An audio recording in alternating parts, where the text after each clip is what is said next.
questioner will be Say it. ikaw. Your name is... By the way, my name is Francis. I'm the restaurant manager in here at Makan College 2. Okay, can we start? First, when do you start planning and budgeting for your department?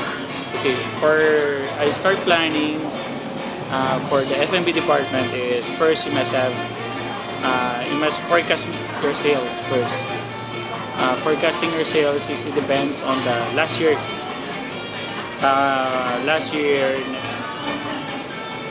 actual sales. So on starting planning for the sales, you must have a 20% markup. Okay, for the budgeting kasi the budgeting will be on the accounting side is nag-approve with our F&B manager.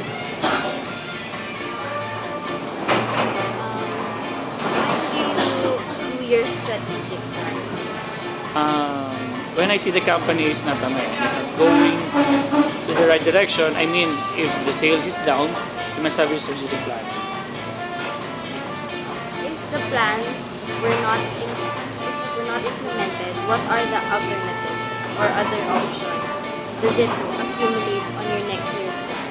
Actually, we on that side, on the marketing side in your restaurant, we do have a strategic planning, which we have an idea of again to the guests that we must have a marketing side on.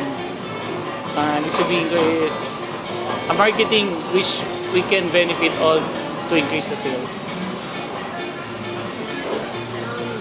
As the lead of the F&B department, what are your leadership styles? For me, being a restaurant manager here is very good and a very democratic person in leadership. How many sections are under your department? How many total number of staff in your department? Under my section is housekeeping, stewarding, breakfast team, PM shift, and together with the executive of FX. What are the training programs that you give your staff in your department? Actually, I'm focusing on the customer service, standard physiology of all the staff, service sequence, and food knowledge of all the staff. And for the kitchen is food safety. How do you reprimand the staff who are involved in negative feedbacks from the guests? Always make sure na this staff is one-on-one training. So this is to refresh all the trainings that we do on him. What system do you have in organizing your department when it comes to supplies and inventory? Actually, we're doing manually. We do have an Excel lang. It comes with the inventory and supplies.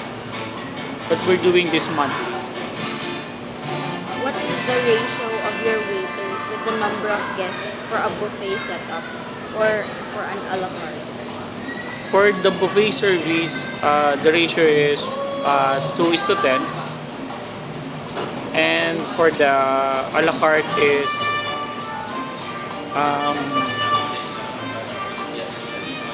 1:10.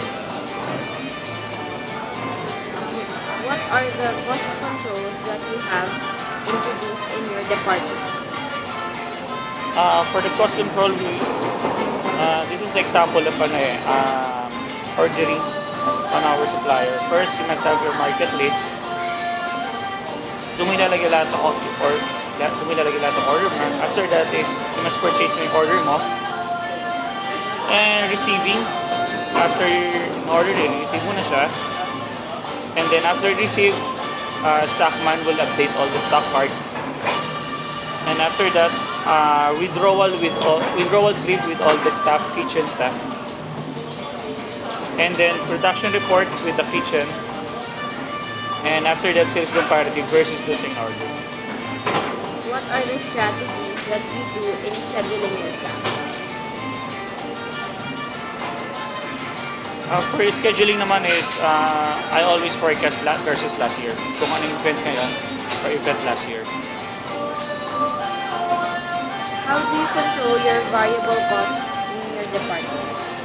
Proper monitoring with all the items na naman, together with controlling all the food costs, and then proper presentation lang naman with all the food.